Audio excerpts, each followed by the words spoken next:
Hi everybody and welcome. Today I have these Philips headphones and I'm going to tell you how you can easily charge its batteries.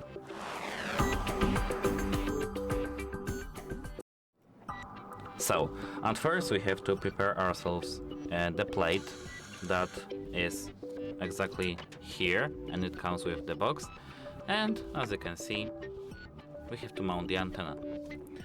After that we have to prepare also the charging cable, which comes with the headphones too, and let me show you how does it work. I have to just find it.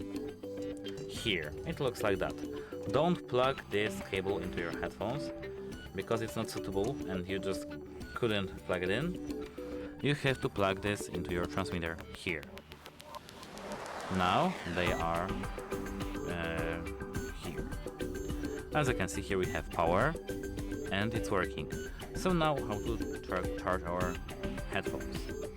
At first you have to make sure that the batteries inside your headphones are the official Philips ones. If you have any other batteries, you have to replace them to your Philips because you may damage your headphones, your batteries, and yeah. Then plug this cable, this shorter cable in our plate, in our transmitter. Plug it in here. Now our headphones are being charged. That's it, hope it helps you and goodbye.